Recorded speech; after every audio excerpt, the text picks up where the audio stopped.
Assalamualaikum warahmatullahi wabarakatuh. Selamat berjumpa kembali dengan saya pada mata kuliah Sistem Penghantaran Obat. Pada kesempatan kali ini kita akan melanjutkan diskusi kita, yakni karakterisasi dari nanopartikel. Kenapa karakterisasi ini penting? Karena karakterisasi ini kita gunakan untuk mengukur kinerja dari sistem penghantaran obat berbasis nanopartikel.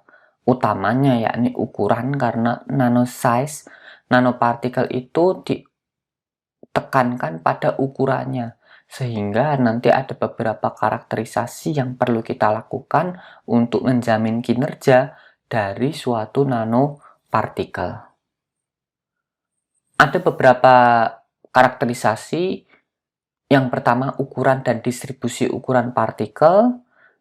Ini menyatakan kinerja atau ukuran dari suatu nanosize delivery system, karena ukuran ini menjadi tolok ukur ketika kita merancang suatu sistem penghantaran nanopartikel. Ya, ukurannya harus berbentuk nanopartikel. Jangan sampai kita menamainya nanopartikel tapi ukurannya besar sekali. Nah, itu bukan nanopartikel. Kemudian ada karakterisasi zeta potensial. Di sini menggambarkan stabilitas dari sistem dispersi. Bagaimana stabilitasnya kita gambarkan dari nilai zeta potensial. Kemudian kita karakterisasi juga dari drug loading dan enkapsulasi efisiensi. Ini menggambarkan terkait dengan proses enkapsulasi dan banyaknya obat yang bisa termuat dalam satu sistem tersebut. Ini menggambarkan efisiensi antara proses. Jangan sampai proses yang kita lakukan itu tidak efisien. Loading obatnya sangat kecil sekali sehingga kita membutuhkan sediaan sangat lebih banyak sekali. Itu sangat problem nanti terkait dengan apa? Regimen dosis atau takaran dosis nanti yang akan kita berikan.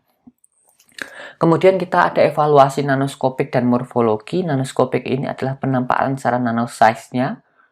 Kemudian kita ada evaluasi secara nanoskopik dan morfologi. Untuk nanoskopik ini adalah penampakan secara nanosize, dan morfologi itu adalah penampakan 3 dimensi dari nanopartikelnya. Ini adalah evaluasi untuk melihat bentuk dari nanopartikelnya, baik behavior di permukaan ataupun bentuk partikelnya secara 3 dimensi. Kemudian kita juga bisa mengevaluasi interaksi antara obat dengan sistem, baik itu dengan polimer atau dengan lipid.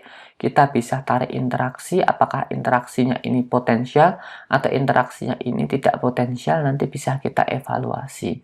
Kemudian ada pelepasan obat. Karena sistem ini berbasis pada sistem dispersi, maka perlu adanya kajian pelepasan obat. Kajian pelepasan obat ini ditujukan untuk apa? Ditujukan untuk mengevaluasi ketika yang diharapkan ini obat ini terlepas dalam bentuk terlarut, sehingga obat ini akan terserap setelah proses pelepasan obat tersebut. Kemudian selanjutnya yakni kinetika supersaturasi. Kinetika supersaturasi ini mengukur kemampuan suatu sistem dalam meningkatkan kelarutan berbasis pada peningkatan kelarutan pada kinetika supersaturasi. Jadi pada kinetika supersaturasi ini kelarutan obat itu pada awal-awal waktu akan meningkat secara drastis, kemudian dia akan turun mengikuti dengan equilibrium solubility-nya. Nah, nanopartikel ini dapat diaplikasikan untuk meningkatkan kelarutan karena terjadi peningkatan kinetika supersaturasi ini.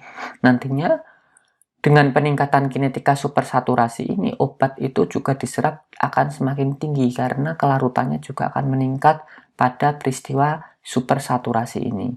Kemudian yang terakhir yakni parameter stabilitas, baik stabilitas secara fisik ataupun stabilitas secara kimia, karena dua stabilitas ini menggambarkan kinerja dari suatu sediaan. Misalkan stabilitas secara fisik yakni berubahnya ukuran partikel, dan stabilitas secara kimia yakni terlindunginya obat di dalam sistem karena proses enkapsulasi itu bisa kita jadikan sebagai tolak ukur dalam penghantaran sistem nanopartikel ini. Kedepannya beberapa karakterisasi ini nanti akan kita diskusikan satu persatu lebih dalam agar lebih spesifik sebagai critical quality attribute terhadap sistem penghantaran nanopartikel. partikel. Yang pertama yakni ukuran dan distribusi ukuran partikel. Untuk ukuran biasanya kita nyatakan dengan ukuran rata atau ukuran partikelnya berapa. Itu adalah yang digunakan untuk menyatakan ukuran partikel. Sedangkan distribusi ukuran partikel itu bisa kita gunakan untuk menggambarkan lebar dari ukuran partikelnya. Dari ukuran terkecil sampai terbesar itu berapa. Itu adalah distribusi ukuran partikelnya. Apakah distribusinya itu sempit, apakah distribusinya itu bagus, itu yang dinyatakan dengan distribusi ukuran partikel. Baik ukuran dan distribusi ukuran partikel ini diukur dengan alat yang sama, yakni menggunakan dynamic lag scattering berbasis prinsip photon correlation spectroscopy. Jadi dengan alat ini kita bisa mengukur antara ukuran dan distribusi ukuran partikel.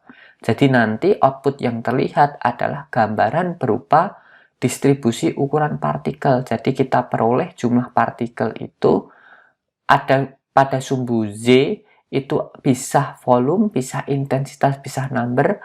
Pada sumbu X itu adalah ukuran atau diameter dari partikel tersebut. Jadi ketika kita lihat kembali terkait dengan ukuran partikel ini nanti dinyatakan dalam suatu grafik atau suatu kurva. Kurva ini merupakan kurva distribusi ukuran partikel. Jadi dari kurva ini ada hubungan antara diameter dengan intensitas atau diameter dengan volume atau diameter dengan jumlah partikelnya atau numbernya. Jadi bisa kita lihat misalkan ada suatu grafik hubungan antara partikel dengan intensitas dari awal itu dimulai dari ukuran yang lebih kecil itu akan naik intensitasnya sampai ke puncak, kemudian akan turun intensitasnya.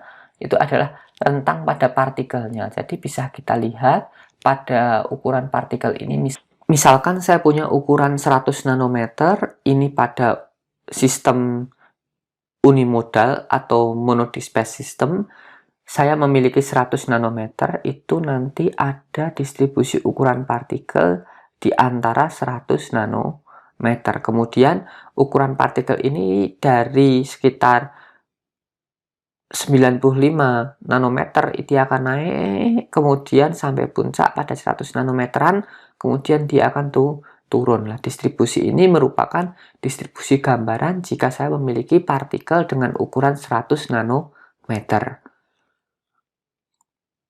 Kemudian bagaimana jika saya memiliki ukuran dengan dua jenis ukuran partikel, misalkan 90 nanometer dan 300 nanometer, ini ada dua puncak.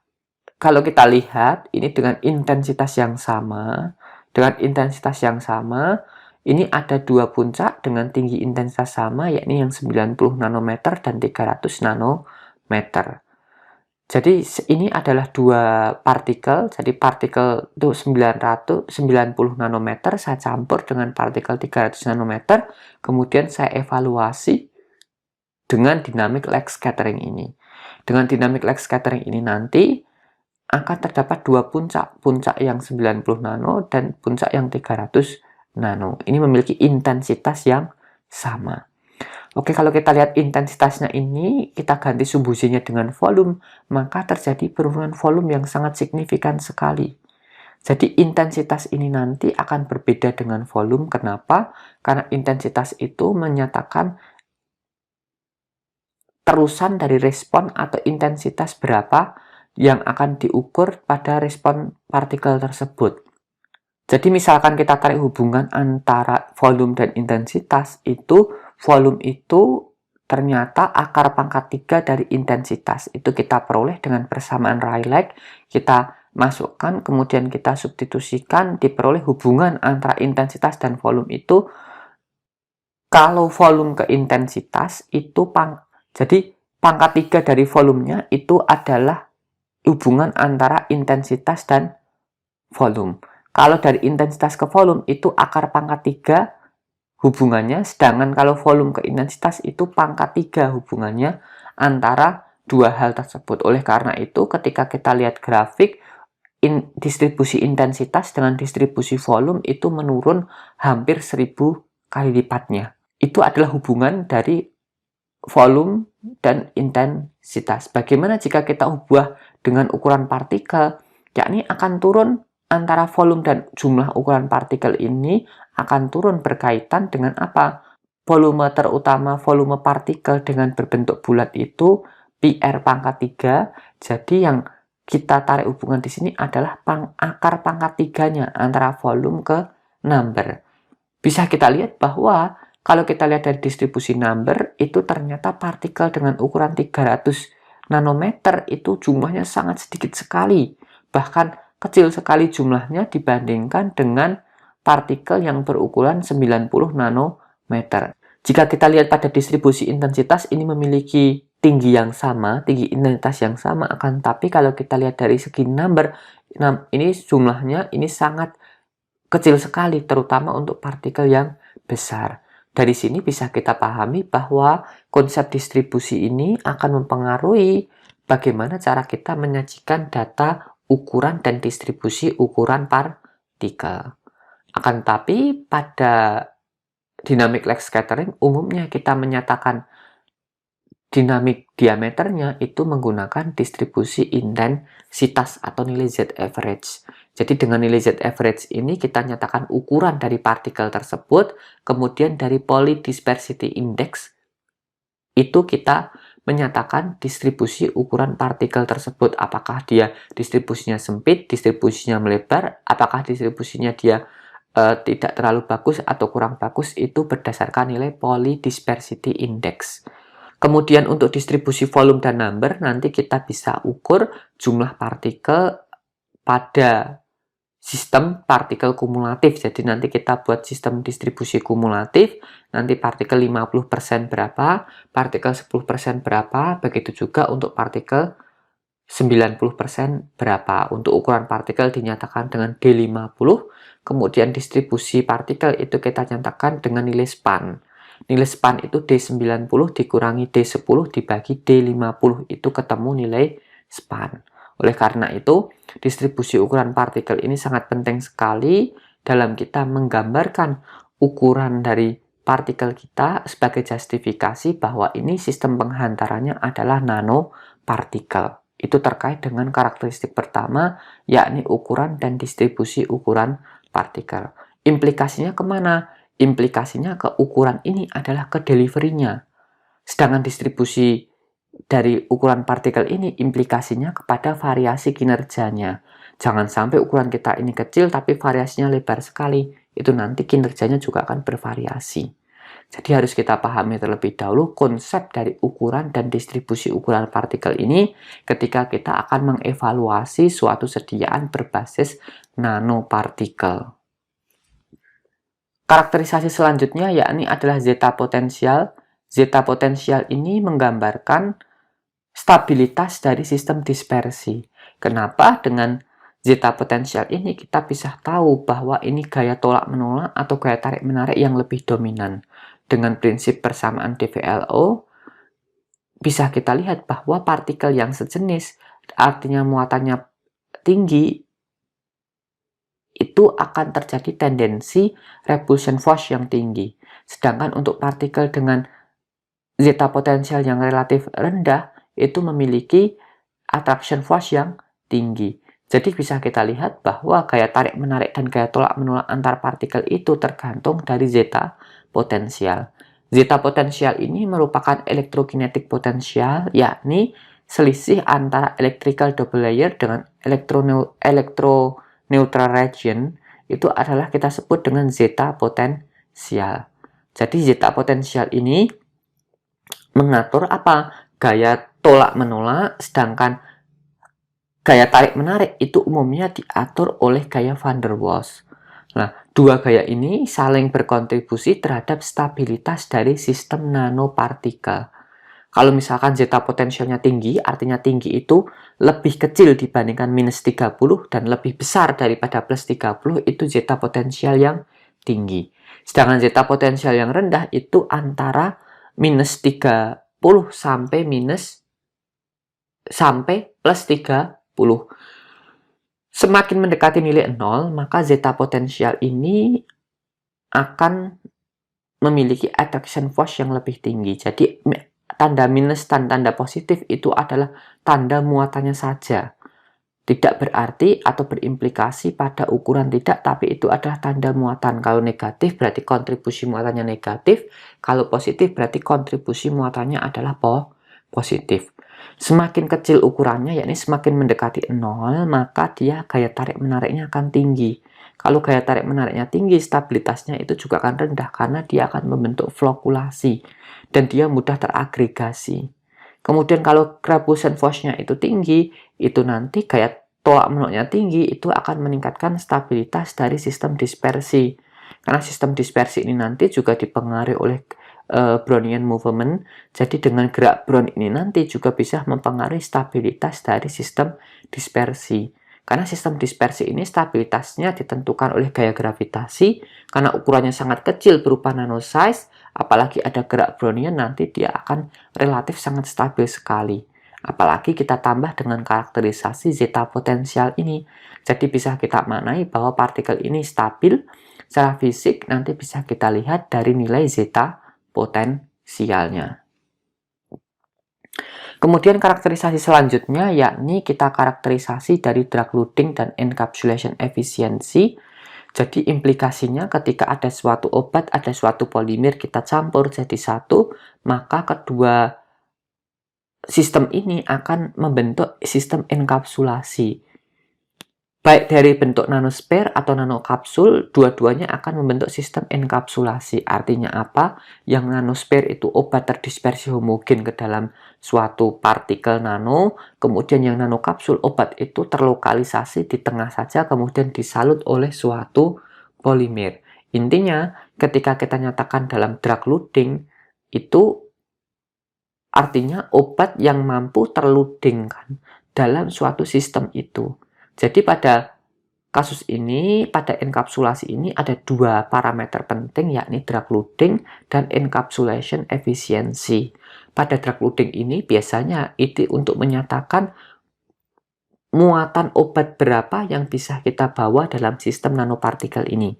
Kita ukur kadarnya, kemudian nanti kita hitung berapa bobot obat per gram dari sistemnya. Jadi miligram per gram sistem itu kita nyatakan dengan drug loading. Kemudian untuk encapsulation efficiency ini adalah efektivitas dari sistem itu dalam mengenkapsulasi. Jadi kalau diibaratkan enkapsulasi ini adalah kemampuan memproteksi, berarti berapa besar proteksi dari sistem tersebut terhadap bahan aktifnya. Jadi bisa kita hitung dengan rumus perbandingan selisih antara obat teoritis dengan obat bebas. Jadi nanti ketika kita membuat sistem nanopartikel, kemudian setelah selesai kita lakukan penentuan kadar obat bebasnya. Biasanya kita sentrifuge, ultrasentrifuge, kemudian pada supernatan kita tentukan kadarnya, itu adalah obat bebas. Jadi obat bebas ini adalah obat yang tidak terenkapsulasi, kemudian theoretical drug ini adalah jumlah obat yang kita tambahkan secara teoritis. Artinya, selisih antara theoretical drug dengan obat bebas ini adalah obat yang terenkapsulasi. Kemudian kita bagi dengan jumlah obat yang kita tambahkan dikali 100%, itu kita sebut dengan encapsulation efficiency. Jadi encapsulation efficiency dan drug loading ini ada hubungannya. Akan tetapi untuk encapsulation efficiency bisa kita tentukan dengan dua cara, dengan cara langsung dan cara tidak langsung. Secara tidak langsung kita tetapkan seperti kita menetapkan obat bebas di dalam sistem yang tidak terinkorporasi. Kalau secara langsung, ini bisa kita tetapkan dengan cara apa? Dengan cara kita ukur kadar obat yang terenkapsulasi. Sama seperti kita ukur drug loading, itu adalah kita ukur kadar obat yang terenkapsulasi secara menggunakan teknik secara langsung. Untuk cara teknik tak langsungnya, kita menggunakan kuantifikasi berdasarkan obat bebas yang ada di dalam sistem.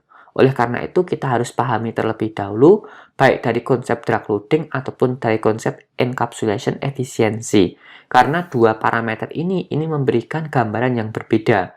Kalau drug loading itu menggambarkan banyaknya obat yang dapat dimuat dalam sistem, Sedangkan encapsulation efficiency itu untuk menggambarkan efisiensi atau efektivitas proses inkorporasi obat ke dalam sistem. Jadi dua parameter ini memberikan gambaran konkret bagaimana suatu sistem nanopartikel ini cocok tidak kita implementasikan dengan menghantarkan suatu obat tertentu. Itu adalah konsep drug loading dan encapsulation efficiency. Kemudian karakteristik selanjutnya yakni nanoskopik dan morfologi.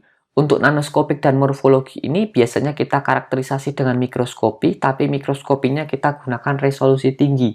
Karena yang kita ukur adalah nanosize, biasanya kita karakterisasi dengan TEM. TEM itu transmission electron microscopy. Kemudian dengan SEM ini scanning electron microscopy. Perbedaannya apa? Perbedaannya yang pertama dari sistem dan dari hasil. Kalau kita lakukan dengan SEM, SEM ini cara kita mengkuantifikasi adalah partikel itu kita tempelkan pada selotif karbon, kemudian kita salut dengan emas atau platina, kemudian setelah kita coating, kita akan aliri elektron. Kemudian aliran elektron nanti kita akan evaluasi, kita capture menjadi suatu gambar 3 dimensi. Itu adalah scanning elektron mikroskopi. Jadi kita lihat di scanning elektron mikroskopi itu hasilnya adalah morfologi 3 dimensi dari suatu partikel. Akan tetapi ini sangat terbatas sekali pada sampel padat. Untuk sampel cair atau sistem dispersi itu nanti bisa menggunakan yang namanya cryo-SEM. Jadi SEM yang dilakukan pada kondisi kita bekukan itu disebut dengan cryo-SEM. Kemudian untuk evaluasi dari sistem dispersinya dalam bentuk cairan itu lebih cocok kita gunakan transmission electron microscopy. Nanti dari sampelnya itu akan kita lewatkan pada suatu ayakan bersalut copper grid, jadi bersalut tembaga, kita lewatkan di situ, kemudian nanti kita evaluasi, kita capture gambar nanoskopiknya. Jadi ini ukurannya bersifat dua dimensi, tapi ukuran yang 2 dimensi ini menggambarkan ukuran ketika dalam bentuk sistem dispersi, jadi sampelnya berupa cairan atau padatan yang kita dispersikan dalam cairan. Sedangkan SEM itu ada sampelnya berupa padatan. Jika kita melakukan analisa dengan SEM, ya dispersi nanopartikel kita ubah terlebih dahulu menjadi suatu padatan. Itu adalah cara karakterisasi untuk ukuran partikel secara nanoskopik dan morfologi. Jadi intinya TEM dan SEM ini adalah justifikasi terkait dengan struktur 3 dimensi, permukaan, serta ukuran dari bentuk dari partikel secara 2 dimensi juga bisa. Kita lakukan evaluasi apakah bentuknya bulat atau bentuknya lonjong atau bentuknya batang atau bentuknya yang lainnya. Bisa kita evaluasi dari karakteristik nanoskopik dan morfologi ini. Kemudian ada beberapa karakteristik lain seperti drug system interaction. Ini bisa kita evaluasi menggunakan beberapa instrumen, misalkan FTIR untuk melihat interaksi berdasarkan gugus fungsinya. Kemudian bisa kita juga lakukan evaluasi menggunakan differential scanning calorimetrik. Kita bisa evaluasi dalam hal aktivitas endotermiknya, atau ada perubahan aktivitas endotermik atau tidak. Kemudian bisa kita evaluasi juga dari segi kristalinitas, yakni bisa kita amati terdapat perubahan pola kristalinitas tidak, apa terdapat retensi puncak-puncak spesifik kristal tidak. Itu adalah karakteristik antara interaksi obat dan sistem. Kemudian karakterisasi pelepasan obat biasanya ini menggunakan membran dialisis dengan ukuran tertentu. Kenapa? Karena kalau kita menggunakan alat uji pelepasan obat secara langsung, karena ini ukurannya nanopartikel, nanti yang terlepas dalam jumlah yang sangat tinggi. Akan tetapi implikasinya sebenarnya dia tidak terlepas. Kenapa? Karena dia terdispersi. Oleh karena itu dalam pengujian sistem nano delivery ini kita gunakan membran dialisis dengan ukuran tertentu. Jadi ada molecular weight cut-off-nya tertentu, di mana molecular weight cut-off ini menjamin bahwa obat yang dalam kondisi terlarut itu bisa lepas, akan tetapi dispersinya ini tidak bisa keluar. Itu kita sebut dengan sistem membran dialisis. Nah, kemudian pada kinetika supersaturasi ini nanti kita evaluasi sama seperti kita mengukur saturated solubility, akan tetapi yang paling penting adalah kita cek beberapa menit awal, nanti kadarnya dalam kondisi jenuh itu akan meningkat secara drastis, kemudian turun berdasarkan kelarutan equilibriumnya. Nah, kinetika supersaturasi ini biasanya digunakan untuk menjamin peningkatan bioavailabilitas, karena peningkatan kelarutan ketika obat itu kontak dengan medium, dia akan larut dengan sangat tinggi sekali di awal waktu, kemudian dia akan turun mengikuti dari kesetimbangan kelarutannya. Padahal obat dalam sistem tubuh kita itu ketika masuk ke dalam tubuh itu dalam sistem terbuka, artinya obat itu larut langsung terserap, maka dengan peningkatan kinetika supersaturasi ini dapat meningkatkan bioavailabilitas dari suatu obat. Kemudian yang terakhir, stabilitas secara fisik ya kita amati, misalkan perubahan ukuran partikel dengan dinamik lag scattering tadi, kemudian kita amati juga misalkan dengan morfologi atau nanoskopiknya itu bisa kita amati terkait dengan stabilitas fisik. Selain dari visual, kita juga bisa amati perubahan-perubahan tersebut. Kemudian stabilitas secara kimia ya otomatis kita tentukan kadarnya. Misalkan kita gunakan HPLC atau LC tandem MS untuk melihat kadar dan hasil degradasi dari suatu senyawa obat yang diinkorporasikan pada sediaan berbasis nanopartikel. Demikian diskusi kita terkait dengan evaluasi dan karakterisasi dari nanopartikel. Kita sambung diskusinya di lain kesempatan. Semoga kita dalam kondisi sehat selalu. Assalamualaikum warahmatullahi wabarakatuh.